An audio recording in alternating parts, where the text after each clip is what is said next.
Et voilà. Aujourd'hui et les prochains jours, je vais vous faire en fait, je vais commencer une petite série de vidéos sur le sommeil, parce que je me rends compte que le sommeil, c'est vraiment trop fondamental. Et c'est vital, hein, c'est aussi simple que ça. Et puis j'ai eu beaucoup de commentaires aussi dans les vidéos sur l'intérêt d'avoir des vidéos, ou en tout cas mon point de vue sur le sommeil. Donc je vais vous faire une petite série où chaque jour je vais vous partager donc une vidéo comme à mon habitude, mais ce sera une vidéo de cette même série. Et chaque jour ce sera une astuce, un truc ou une astuce que moi j'utilise pour avoir le sommeil le plus récupérateur possible. Parce que avoir un bon sommeil et dormir beaucoup en quantité, c'est une chose, c'est important. Mais c'est mieux d'avoir un sommeil vraiment qualitatif. Et peu importe un peu le nombre d'heures qu'on dort, même si évidemment il faut un certain nombre d'heures, mais ça peut varier fort en fonction des personnes, du besoin, de l'âge aussi et des profils et de pas mal de choses. Le mieux, c'est d'avoir pour soi le sommeil le plus récupérateur, le plus profond, on pourrait dire aussi. Et ça va tout à fait dans le sens de toutes ces vidéos sur la santé que je suis en train de faire, sur la nutrition, mais aussi sur le volet psychologique, etc. Toujours évidemment dans le but de se découvrir soi-même. Moi, c'est vraiment l'objectif de ma chaîne, c'est en fait le but même de toute ma vie, de me découvrir moi-même. Et cette chaîne est en fait un média, si vous voulez, que j'utilise pour documenter la découverte de moi-même, hein, les expérimentations que je fais, les découvertes que je fais, les lectures que je fais, les idées que j'ai et que je teste évidemment toujours sur moi-même. Donc sur mon sommeil là en l'occurrence, mais aussi sur mon alimentation, sur mon sport, sur ma santé, sur ma psychologie. Et j'aime bien, enfin je fais un peu le pari entre guillemets si vous voulez de vous le partager parce que j'aime bien m'exprimer verbalement et je trouve que c'est un bon exercice, c'est un bon challenge aussi pour me découvrir à ce niveau-là. Et évidemment je fais le pari que ça puisse évidemment vous servir d'une manière ou d'une autre, mais vraiment à votre façon. Moi je veux juger en rien, je veux laisser les gens vraiment absolument libres. Donc vous êtes libre de tout. Mon objectif, c'est juste que ça puisse vous inspirer d'une manière ou d'une autre pour vous découvrir vous. Par exemple, là en l'occurrence sur le sommeil, puisque je m'apprête à faire donc cette vidéo sur le sommeil, mais toute une série de vidéos évidemment sur le sommeil. Il y en aura au moins 3, 4, 5, je ne sais pas encore exactement, mais il y en aura plusieurs, quoi. La première astuce que je voulais vous partager sur le sommeil, je vais vous l'expliquer tout de suite. Mais d'abord, je pense qu'il faut introduire le sujet en rappelant l'importance du sommeil. Moi, comme je vous le dis et comme vous le savez, je m'intéresse fort à la santé. Et la santé, en fait, moi, je la vois d'un point de vue global, c'est-à-dire qu'il y a différentes portes d'entrée. Il y a le système nerveux, il y a le système hormonal, il y a l'alimentation, il y a l'eau qu'on boit, il y a l'alimentation fonctionnelle hein, pour avoir de l'énergie, mais il y a aussi l'alimentation plaisir, il y a les besoins émotionnels, les besoins sociaux, les besoins psychologiques. Il y a l'exposition à la lumière du soleil, le fait de faire des bains froids, hein, ça je vous en ai déjà fait quelques-uns et j'en ferai certainement de façon un peu plus structurée et professionnelle dans le futur. L'importance de l'exposition au froid, mais aussi l'importance du sauna, ce qu'on appelle aussi parfois la contraste thérapie, si on peut jouer avec les deux, hein, entre le froid et le chaud, qui provoque un stress d'hormèse, comme on appelle ça, ou hormétique, qui est très très intéressant pour la santé, puisqu'on vit des vies trop confortables, je le pense, et d'ailleurs je ne suis pas du tout le seul à le dire. Il y a aussi le grounding, c'est le fait de pouvoir marcher pieds nus dehors et se connecter en fait avec l'électricité de la Terre. C'est un sujet un peu perché, qui est limite un peu spirituel au début, mais qui maintenant commence à être de plus en plus en vogue et je crois à raison, la science avance lentement mais commence à le prouver ou à prouver son efficacité. Et puis évidemment, il y a tout le volet nutrition. Moi, je me suis intéressé et je m'intéresse encore beaucoup à la nutrition. Je vous fais plein de vidéos par rapport à ça. J'ai fait le fameux régime carnivore en janvier. J'y reviendrai d'une certaine manière plus tard, d'une manière ou d'une autre, à un moment ou à un autre. Maintenant, je suis un peu plus dans un régime animal-based, mais la nutrition, c'est aussi un gros pilier de la santé, c'est évident. L'eau aussi, et les boissons qu'on boit, ça, je vous en ai pas encore fait beaucoup des vidéos là-dessus, mais ça m'intéresserait fort. Et puis, il y a le sommeil. Et je trouve que parmi toutes ces choses-là, j'en ai aussi oublié beaucoup. Hein. Il y a par exemple les besoins intellectuels, la stimulation intellectuelle, les besoins sociaux, j'en ai parlé, mais c'est très important aussi. Hein. Il n'y a pas que le corps et le physiologique, il y a la salle de sport pour la santé. Il y a évidemment tout le volet de l'humeur, du moral, de la psychologie, de l'équilibre psychique, du dialogue intérieur qu'on a.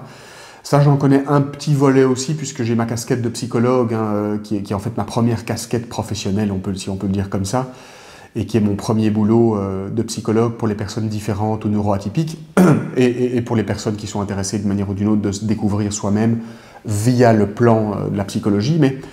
Mais voilà, ça c'est aussi un gros pilier. Mais le sommeil, je pense que c'est presque la clé de tout, en tout cas c'est comme ça que je pourrais moi l'exprimer. Et je trouve que c'est très intéressant. Pour terminer cette introduction, j'aimerais bien vous dire que c'est important pour tous les gens qui s'intéressent à la santé, qui suivent un peu les gourous, les fitness influenceurs, les influenceurs sur Instagram, sur YouTube, sur le sommeil. Et il y a des très bonnes choses là-dedans, hein. Je ne sais pas du tout ça que je veux dire, qui lisent des bouquins là-dessus, qui s'y intéressent depuis longtemps, très longtemps. Il y a plein de choses, c'est hyper intéressant et je pense que c'est une mode qui est vraiment qui grandit dans notre société. C'est un sujet qui devient beaucoup plus à la mode et c'est très bien. Comme quoi, la mode n'est pas toujours négative et est parfois assez intéressante aussi. Et il y a du bon là-dedans aussi.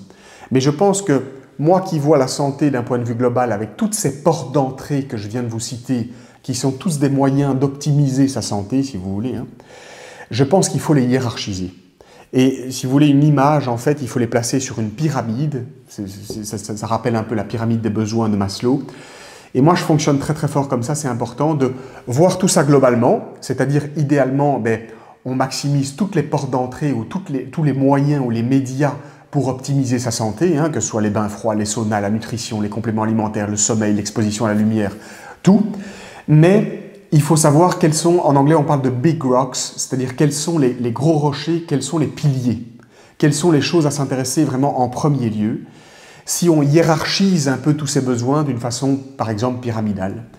Et je pense que là, c'est assez simple. D'ailleurs, moi j'aime bien toujours avoir une approche très concrète et pragmatique. Et c'est bien de le voir à l'inverse, si vous voulez, un peu comme un reverse engineering, comme on parle en anglais, c'est-à-dire se voir si on manque d'un tel besoin, qu'est-ce qui se passe? Et de voir dans quelle mesure on a besoin de ce besoin, c'est le cas de le dire, hein, de ce besoin pour sa santé, mais avec quelle rapidité, quand on manque de ce besoin, le système et sa santé globale se dérégulent, si vous voulez. Je ne sais pas si je suis clair, mais je vais vous l'expliquer différemment là, juste là maintenant. Et donc, j'aime bien voir les choses, moi, à l'envers et me dire qu'est-ce qui se passe si on manque de magnésium? Qu'est-ce qui se passe si on manque de son shake de protéines ou de son taux idéal de protéines dans son alimentation? Qu'est-ce qui se passe si on rate son bain froid ou son sauna 4 ou 5 fois par semaine? Mais qu'est-ce qui se passe si on dort mal?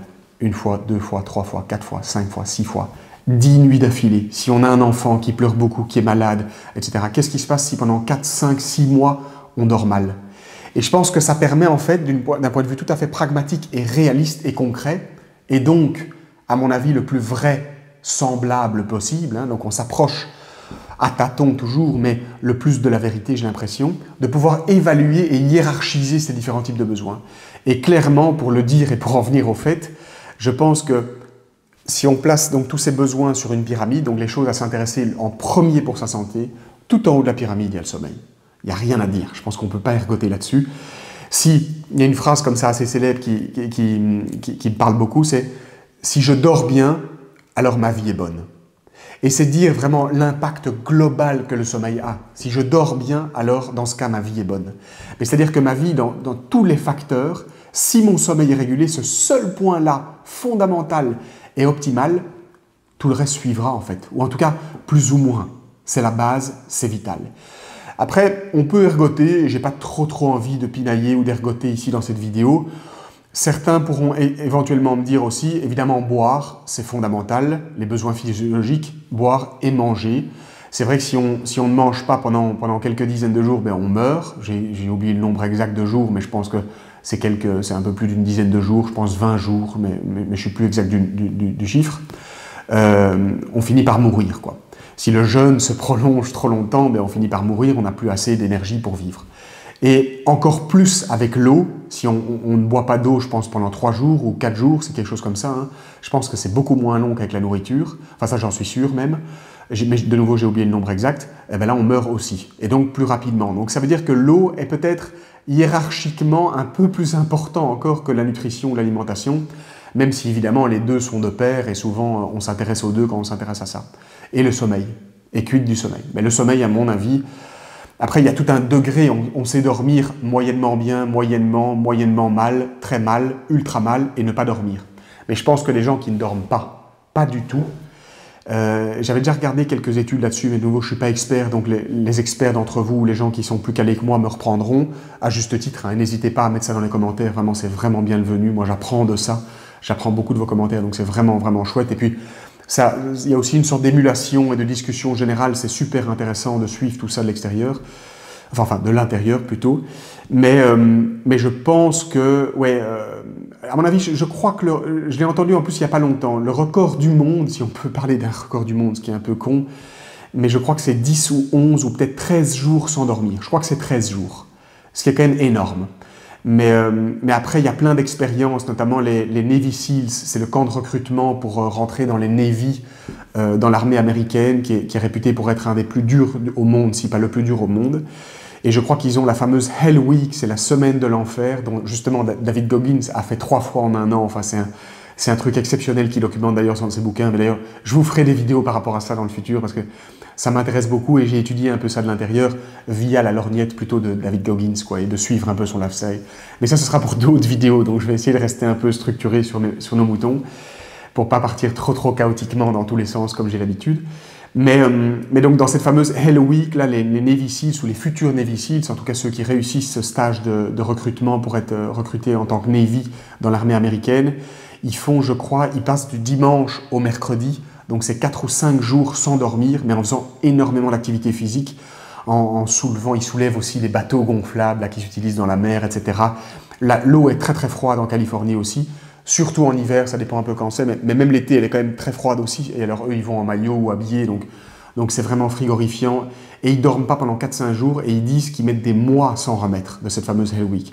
Après, c'est couplé avec un exercice physique gigantesque, avec vraiment des difficultés, enfin, vraiment, c'est des horreurs au niveau mental et psychologique aussi, hein, c'est même ça le plus compliqué.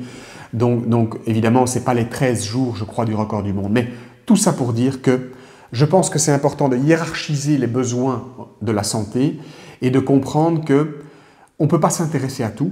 Et si on doit commencer par une chose, ben, oui, ok, il y a l'alimentation et l'eau qu'on boit, mais au moins à égale distance, si pas à mon sens même en numéro 1 des choses les plus importantes à s'intéresser pour être dans une santé optimale, c'est le sommeil. Donc voilà un peu l'introduction que je voulais faire et maintenant je vais vous partager donc mon astuce, l'astuce du jour, la première astuce, et je vous en partagerai plein d'autres les jours qui suivent, hein, donc demain, après-demain, etc. Je ne sais pas encore exactement combien de jours je vais faire, mais j'ai plusieurs astuces à vous partager pour avoir un sommeil optimal, mais je dirais plutôt ultra récupérateur. Parce que le terme récupérateur est important. Dans récupérateur, il y a vraiment le mot profond, mais il y a aussi presque une dimension affective ou émotionnelle. On le sent. Moi, vraiment, même quand je vous dis le mot ultra récupérateur ou sommeil récupérateur, je suis presque même reposé en le disant, quoi. Donc, c'est quoi cette astuce? Je vais essayer de ne pas y aller par 4 chemins là maintenant pour aller droit au but et plus vous embêter trop longtemps. La première que je veux vous partager, je vous en ai déjà parlé un petit peu, mais je voulais revenir dessus. J'avais déjà fait une vidéo il y a 5 jours où je vous partageais mon expérience, parce que vous savez que je crois fort dans l'expérimentation pour se découvrir soi-même à travers différentes lorgnettes ou différents médias, et le sommeil en est un. Donc il faut expérimenter, je pense. Et le sommeil, c'est très important pour la santé, comme on l'a dit. Et cette première astuce que je veux vous partager, de nouveau, si vous êtes audacieux, si vous voulez tester, il ne faut pas être super audacieux, hein, mais je veux dire, c'est vraiment un truc à tenter. Moi, je conseillerais tout le monde de le faire, évidemment, tout le monde qui consomme de la caféine, c'est d'arrêter totalement de consommer de la caféine pendant 5 jours. Et moi, pour vous le dire, et même aller même plus loin, je vous ai fait cette fameuse vidéo après avoir coupé la caféine complètement depuis 5 jours. Et je l'ai fait, c'était il y a 5 jours. Donc en fait, ça fait 10 jours que je n'ai plus bu de café. Mais là maintenant, voilà, c'est le cas de dire, je suis un peu confus, mais vous allez comprendre. Maintenant, j'ai prolongé l'expérience tellement que mon sommeil était bon. Je m'endors même un peu plus tard que prévu. D'habitude, moi, c'est souvent 21h45, 22h, 22h15. Et maintenant, c'est 22h30, 22h45, presque même 23h, sans problème, sans forcer. Et je me réveille avant mon réveil. Et donc, je me suis dit, mais qu'est-ce qui se passe? Qu'est-ce que j'ai fait pour avoir un sommeil ultra récupérateur? Non pas forcément en quantité, parce que mon nombre d'heures est égal, sinon même un tout petit peu plus petit, mais il est meilleur. Et je me sens mieux le lendemain, le surlendemain, etc. Et évidemment, c'était évident, puisque j'étais en train d'expérimenter ça, c'est le fait que j'ai arrêté totalement la caféine. Donc je vous le conseille, même si je déteste donner des conseils, mais je veux dire, c'est une super expérimentation à tenter, parce que de nouveau, on quitte la théorie là. Là, on est vraiment sur le domaine du concret, du pragmatique, et on vérifie, si vous voulez, on descend les belles théories qu'on a tous dans notre esprit, dans lesquelles il y a des dogmes, des croyances, des profils, des histoires de différences individuelles, et on les descend dans la matière, dans le concret, et on les vérifie. Et je pense qu'il y a un moment donné, moi qui ai pas mal bossé en philosophie, l'épistémologie, donc en gros la théorie de la connaissance, pour vérifier si une connaissance est soit une fausse croyance, soit une vraie croyance, qui peut s'appeler une vérité, en tout cas temporairement, jusqu'au jour où elle est levée par une vérité qui est encore plus vraie. Hein. C'est comme ça que je vois les choses et que je vois la connaissance d'un point de vue dynamique et évolutif. Mais la seule façon, c'est de pragmatiquement le tester par soi-même. Donc moi, je crois fort dans l'expérimentation et franchement, honnêtement, faites-le. Faites-le, coupez totalement la caféine. Et si vous êtes comme moi, que vous aimez tellement l'odeur du café, honnêtement, c'est tout con. Achetez du décaféiné. Et il y a du déca, honnêtement, qui est très bon. Là, je discutais encore avec ma copine ce matin, elle me disait « Ouais, c'est vrai que le déca, parce qu'elle fait l'expérimentation aussi depuis 2 jours. » Et j'ai oublié de lui demander exactement comment les effets, etc. Parce que c'est intéressant, elle n'a pas le même corps, le même profil, etc. Et c'est intéressant évidemment de partager là-dessus. Mais on a juste eu le temps, parce qu'elle est vite partie ce matin au travail, et de discuter de ça. Et elle me dit « Ouais, le décaféiné, c'est quand même un peu moins bon. Et on sent même qu'il est peut-être plus liquide. » Ou elle me dit « Il y a un peu un autre goût déjà. Évidemment, il y a une autre odeur aussi, parce que nous, on adore l'odeur du café. » Et donc, elle me disait un peu le matin, en se réveillant « Oh ouais, c'est moins bien le déca et compagnie. » C'est sûr. Et moi, je reviendrai certainement au café. D'ailleurs, il y a beaucoup d'expériences et de plus en plus d'expériences scientifiques, de preuves scientifiques qui démontrent que le café a des effets gigantesques et très positifs sur la longévité, sur l'espérance de vie, sur la santé, sur la santé mentale, la mémoire, le psychologique aussi, et aussi évidemment sur les performances sportives, etc., à condition évidemment de ne pas en abuser. Je crois que le seuil national dans nos pays occidentaux, aux États-Unis comme ici en Europe, je crois que c'est 400 mg de caféine par jour. Les experts me reprendront, donc n'hésitez pas de nouveau en commentaire si jamais je me trompe, mais je crois que c'est ça. Et une tasse de café, en tout cas en Europe chez nous, ça équivaut à 80 mg de caféine.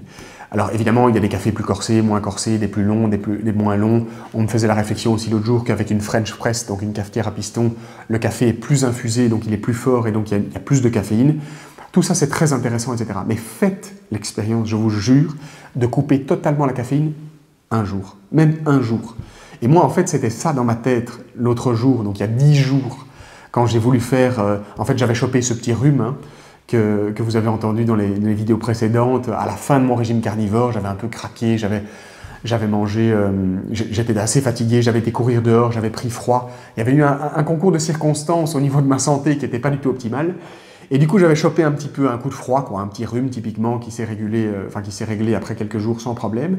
Et je me suis dit, ah Antoine, c'est vraiment l'occasion, tu changes ta nutrition, ton corps est en train de s'adapter, tu réintègres les sucres de façon toujours modérée et pauvre, mais tu les réintègres quand même après ce mois carnivore où tu n'as plus du tout eu de sucre. Donc fais gaffe, le pic du glucose c'est quand même très très très mauvais pour la santé, pour la pression sanguine, pour la pression artérielle, même pour la thermorégulation. Donc fais attention à tout ça. Et fais peut-être un peu gaffe, qu'est-ce que tu pourrais faire pour te mettre dans les meilleures circonstances, pour régler ce rhume et pour repartir de bon pied et être de nouveau dans la santé optimale avec ce régime qui change un peu. Et je me suis dit, c'est tout con, le café, enfin le sommeil, mais donc, par conséquent, le café, ben on va couper là-dedans, quoi. Et moi qui aime tellement le café, ben, il n'y a pas à ergoter, je pourrais faire sans café et boire des tisanes ou des choses comme ça, ou du jus de citron, enfin, je veux dire de l'eau chaude avec du citron, ma copine fait ça, je pourrais boire ça, hein, ça me goûte un petit peu aussi, mais j'aime juste tellement le café, donc du coup, il était plus ou moins hors des questions que j'arrête complètement le goût du café, mais j'ai acheté du déca, et je l'ai testé 1 jour, 2 jours, 3 jours, et puis j'ai poussé l'expérience, je l'ai fait 5 jours, je vous ai fait la fameuse vidéo sur les bénéfices de cette expérimentation, et maintenant ça fait 10 jours. Je pense qu'un jour ou l'autre, je vais arrêter, mais je suis en train de continuer. Et peut-être que je vais faire 1 mois, ou en tout cas 2, 3 semaines, je ne sais pas. Mais je le vois dans mes cernes, je le vois dans la qualité de mon sommeil. Comme je vous le disais il y a 5 minutes, honnêtement, j'ai besoin de moins dormir et je récupère mieux. J'ai moins de courbatures. Bon, après, évidemment, il y a beaucoup de variables par rapport à mon régime carnivore et mon régime qui a changé, mais je me sens vraiment dinguement bien, si je peux le dire comme ça. Juste en ayant changé, avec une sorte d'ouverture d'esprit, si on peut le dire comme ça, de tester quelque chose de nouveau, d'expérimenter, de couper dans la caféine. Et je dirais même, parce qu'il y a aussi eu des commentaires évidemment un peu bateaux, mais très intéressants et très justes, des gens qui me disent « Oui, mais arrête juste le café. » Ok, mais c'est juste que moi j'aime tellement le café, et prendre du déca, je trouve ça quand même une bonne alternative. Et d'ailleurs, dans la vidéo précédente, je vous l'avais dit, je pensais qu'un café décaféiné équivalait à un quart de caféine par rapport à une tasse de café caféiné, hein, qu'il y avait un quart, donc 3/4 en moins, si vous voulez, de caféine dans une tasse de déca. Et en fait, je me suis trompé. J'ai regardé avec ChatGPT, j'ai été regarder dans d'autres bouquins, notamment le bouquin de Walker, j'ai oublié son prénom, je voulais partager dans la vidéo précédente, mais ça me reviendra. Et effectivement, le déca, ça peut varier un petit peu, mais c'est 1 ou 2% de caféine. Donc il n'y a plus de caféine en fait. Dans le déca, dans le décaféiné, il n'y a plus de caféine. Donc franchement, faites l'expérience, testez-le, même un jour. Idéalement, faites-le 3, 4, 5 jours et observez concrètement ce qui se passe dans votre quotidien, évidemment, hein, mais avant tout dans votre sommeil. Et dans votre quotidien, par conséquent, puisque vous allez certainement mieux vous sentir. Après, il y a des gens qui réagissent mieux et moins bien par rapport au café. Je l'ai expliqué aussi dans la vidéo sur le café il y a 5 jours. Il y a des gens qui métabolisent. La théorie, en fait, c'est qu'il y a des gens qui métabolisent plus vite le café. Donc, en fait, ils digèrent plus rapidement le café, enfin, la caféine. Et du coup, la caféine reste moins dans leur système et ils arrivent à quand même avoir un sommeil qui est plus ou moins bon. Mais attention, il y a des gens qui n'ont pas de problème d'endormissement, qui prennent beaucoup de café, mais qui n'ont pas de problème à tomber dans le sommeil, c'est-à-dire à s'endormir. Mais ça ne veut pas dire que la qualité de leur sommeil est aussi bonne. On dit d'ailleurs que la caféine, même si on n'a pas de problème à s'endormir parce qu'on est un bon dormeur, on perd quand on a trop de caféine dans le sang, et même quand on en a un tout petit peu, on perd en sommeil profond. Et le sommeil profond, c'est un sommeil très très important pour la récupération, notamment des muscles, mais même aussi évidemment du cerveau, de tout le système nerveux. Et c'est un sommeil dans les cycles, si vous voulez, du sommeil. Le sommeil paradoxal, c'est en fin de nuit et en fin de cycle. Et le sommeil profond, c'est en début de nuit. C'est les premières heures avant minuit, si vous vous couchez par exemple typiquement à 22 heures. C'est les premières heures de votre nuit. Et c'est ça qui va être le plus impacté. On va réduire notre temps et la quantité et la qualité, oui, de sommeil profond, qui est un des cycles les plus importants pour récupérer si on a de la caféine. Donc essayez cette expérience, coupez la caféine et dites-moi en commentaire ou ne me dites pas si vous n'avez pas envie, mais je veux dire, faites vous-même, tenez un petit journal de bord ou même oralement, mais moi j'aime bien toujours mettre les choses par écrit parce que ça ancre les choses un peu plus profondément et faites cette expérience, quoi. Vraiment testez. Je suis persuadé que même si vous êtes un profil qui résiste plus ou moins bien à la caféine, qui la métabolise assez rapidement, donc qui envoie moins les effets négatifs, hein, comme ma copine par exemple, elle peut prendre 3-4 cafés et ne pas avoir trop de problème à s'endormir et même en termes de qualité de sommeil. Mais je suis prêt à parier, on n'en a pas encore discuté ce matin, mais je suis prêt à parier que ces 2 jours, 2 jours, je pense qu'elle a fait sans caféine, ont déjà un impact sur son sommeil, quoi. Je suis persuadé, en tout cas, je vais parler en mon nom, je ne veux pas juger en votre nom, mais ça fait sens. Je pense que ça, c'est un résultat ou une expérience qui est quand même relativement généralisable. Donc voilà un peu pour la première astuce. Et je voudrais juste terminer par là, parce qu'il y a des gens qui ne boivent pas de café. Et donc qui croient qu'ils n'ont pas de caféine, mais ils ont la théine. Ou alors ils prennent même parfois du guarana, c'est-à-dire de la caféine naturelle. Donc il y a d'autres manières d'être caféiné et d'avoir de la caféine dans son système. Donc faites attention, quand je vous dis expérimenter un jour, ou idéalement 4, 5, 6 jours sans caféine, je ne veux pas dire simplement sans café, je veux dire sans caféine. Et il y a de la caféine dans le guarana, dans différentes choses, comme par exemple aussi dans le thé. Donc les gens qui boivent une tasse de thé par exemple, même seulement une, je ne parle pas de 3, 4, 5 tasses, même de une. Il y a de la théine, qui est un dérivé de la caféine, enfin un dérivé, je veux dire, qui est proche de la caféine et qui a un effet très semblable, même s'il y a des petites différences, et de nouveau, je ne suis pas expert là-dedans. Mais donc du coup, l'expérience que je vous propose, cette première astuce, c'est de couper évidemment dans la caféine, et on pourrait le dire aussi dans la théine, dans toute forme d'excitant de ce type-là. Donc voilà. Voilà la première expérience, ou plutôt la première astuce que je voulais vous partager, toujours basée sur ma propre expérience. Moi, j'aime bien la théorie, mais je m'y intéresse toujours à travers mon propre prisme. Et ensuite, j'aimerais vous la partager, enfin je vous les partage, pour voir si ça peut faire écho d'une manière ou d'une autre, pour que vous puissiez vous découvrir aussi d'une façon ou d'une autre, mais à votre manière. Moi, je veux juger en rien. Je ne veux pas parler en votre nom, excusez-moi, et juger pour personne. Je comprends qu'il y a des variables interindividuelles qui sont très importantes, et puis parfois on n'a juste pas envie, on n'est pas Antoine Bourrel, on n'est pas Eric, machin, Paul, Pierre, Paul, Jacques. On est tous différents et ça, il faut le respecter, il faut le comprendre. Donc, faites ce que vous voulez, mais si vous êtes intéressé par avoir un sommeil ultra récupérateur, moi, je vous conseillerais que la première chose à faire, la première petite astuce très concrète, très facile, couper dans la caféine, très simplement. Et évidemment dans la théine aussi, si c'est le cas, et si vous buvez beaucoup de thé, quoi. Bon, voilà. Sur ce, je vais boire mon... J'ai trop parlé, donc je vais boire maintenant mon café décaféiné. Je me suis mis un peu une mousse de lait, etc. Donc c'est comme un dessert, c'est super bon pour moi. Et puis j'ai des rendez-vous là, j'ai des rendez-vous des consultations, je veux dire, pour mon boulot de psychologue. Donc je vais filer et je vous posterai la vidéo tout à l'heure. Donc voilà. Et sinon, à demain pour l'astuce numéro 2 sur comment avoir un sommeil ultra récupérateur. Je vous partagerai tout ça et ainsi de suite dans les jours qui suivent, quoi. Voilà. Bon, allez, bon après-midi. Et prenez soin de vous et faites gaffe à votre sommeil parce que Dieu sait que c'est important, quoi. Non, je rigole, mais c'est vrai.